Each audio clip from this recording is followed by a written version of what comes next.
Fala, filhotes, vocês estão vivos? No vídeo de agora nós vamos falar um pouquinho sobre o governo de Luís Bonaparte e sobre como as mulheres do povo administravam a pobreza nessa época do Luís Bonaparte, né? Bora lá? Em novembro de 1848 foi promulgada uma nova Constituição na França. Um mês depois realizaram-se eleições para a presidência da República. O candidato vitorioso, com 73% dos votos, foi Luís Napoleão Bonaparte, sobrinho de Napoleão Bonaparte. Luís Bonaparte aproveitou a imagem de seu tio para conquistar o apoio dos setores da população que temiam a continuidade das revoltas sociais. Ele era o candidato do Partido da Ordem e prometia à França prosperidade econômica e social.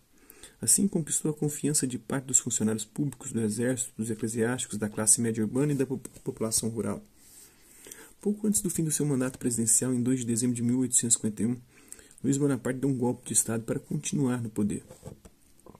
Alguns meses depois, por meio de intensa propaganda, ele conseguiu 95% dos votos num plebiscito, que decidiu pelo fim da República e pelo restabelecimento da monarquia na França, né? Em dezembro de 1852, Luís Bonaparte foi coroado como Napoleão III e governou por cerca de 18 anos. Seu governo ditatorial restabeleceu a ordem pública e desenvolveu os transportes, a indústria e o comércio.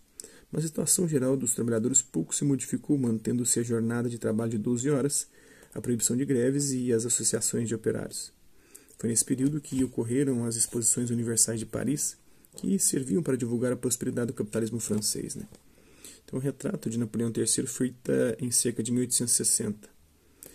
Na política externa, o governo de Napoleão III adotou atitudes agressivas e imperialistas, enviando tropas para combater em diversas regiões do mundo. Em julho de 1870, ele declarou guerra à Prússia, que lutava pela unificação do Estado alemão. Entretanto, nessa guerra, Napoleão III foi derrotado e capturado. Formou-se na França um novo governo republicano, dando início à Terceira República, né? Nesse período aí que também aconteceu a Comuna de Paris, né? Durante o século XIX, as mulheres do povo tinham a difícil tarefa de manter a família com os baixos salários dos maridos. Em geral, o marido entregava à esposa uma quantia para as despesas da casa. Cabia a elas administrar o orçamento doméstico. Com frequência, a esposa reservava para o marido a melhor parte das compras, o vinho, que era bebida quase exclusivamente masculina, e os melhores pedaços de carne. Reservava também para os filhos o necessário à sua alimentação, leite, pão e açúcar. Para ela sobravam os restos, por isso a mulher casada ou solteira dessa época era uma subnutrida crônica. Na média, sua despesa com roupas era menor que a do marido. Administrar a miséria significava sacrificar-se em primeiro lugar para as mulheres, né? As donas de casa viviam atentas às mudanças de preço. Em caso de aumentos excessivos, elas se revoltavam. Foram vários motivos motivados pelas elevações de preço dos alimentos ao longo do século XIX, quase sempre iniciado pelas mulheres. Nos motins, as mulheres intervinham coletivamente e, por meio da palavra, procuravam levantar multidões famintas.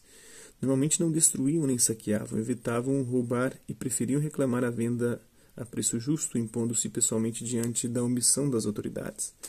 Isso está na obra Os Excluídos da História, Operários, Mulheres e Prisioneiros, de Michel Perrault.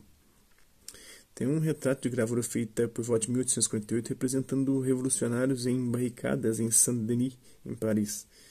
Nessa gravura aparecem duas mulheres levando bandeiras com os dizeres pão ou morte, né? Então, sim, isso é um pouquinho da história da França. Espero que vocês tenham gostado do vídeo. Quem curtiu, dá um like. Quem não curtiu, dá um dislike. Hasta la vista, babies. Até a próxima.